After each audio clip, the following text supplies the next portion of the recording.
Olá, terceiro ano, tudo bem? Hoje, na aula de História, nós vamos conversar sobre os modos de vida indígena no passado e na atualidade. As etnias indígenas, elas buscam preservar as tradições e os costumes de seus antepassados. Etnia é justamente a cultura de um determinado grupo, é a maneira de agir, a língua falada, os rituais e até a matéria-prima usada para as construções, nas habitações, a organização da aldeia. Isso vai de cada etnia.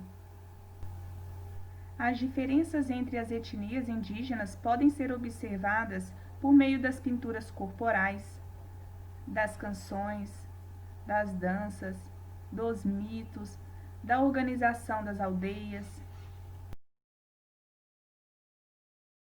O compartilhamento de conhecimentos, que também favorece a manutenção das tradições, pode ocorrer em algumas aldeias-escolas, que são frequentadas por meninos e meninas indígenas.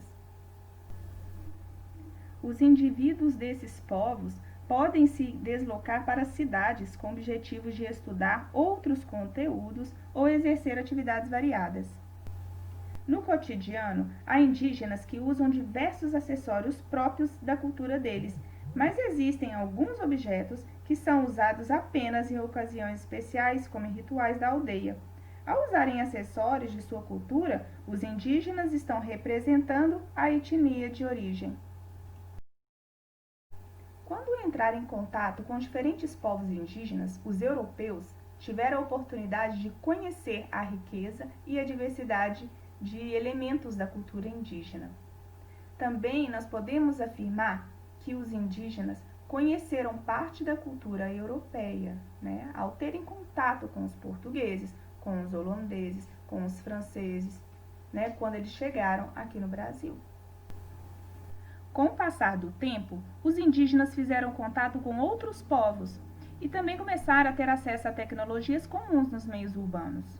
Na atualidade, podem se manter conectados à internet, por exemplo, e isso ajuda esses indivíduos a propagar histórias, a estudar, conhecer os próprios direitos.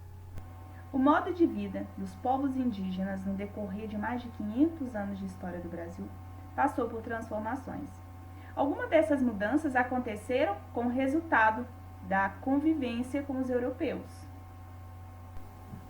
Observe esta reprodução, representando indígenas tupinambá. Essa imagem ela foi criada há muito tempo por dois artistas franceses, os indígenas representados com roupas europeias e acessórios da própria etnia. Quando os europeus chegaram a estas terras, a costa litorânea, assim como todo o território brasileiro, era habitada por povos indígenas. Contudo, os europeus começaram a ocupar esses espaços. E hoje, na atualidade, muitas vilas e cidades estão localizadas em locais que eram habitados por indígenas. Bom, assim que finalizar as atividades propostas de hoje, você deverá destacar os cartões do material de apoio e jogar com algum familiar. O objetivo é formar um conjunto de imagens iguais e pode jogar até 4 pessoas de uma vez. Os indígenas também adotam animais, cães, gatos, mas alguns bem diferentes do que estamos acostumados. Estes são alguns exemplos. Cada jogador deve receber 4 cartas embaralhadas. O objetivo é formar um conjunto de imagens iguais. Por isso, a cada rodada, o jogador da vez pode se desfazer da carta que não quiser mais, repassando para o jogador da esquerda. A carta do jabuti é coringa. Brinque depois de finalizar as atividades, combinado? Um beijo no seu coração.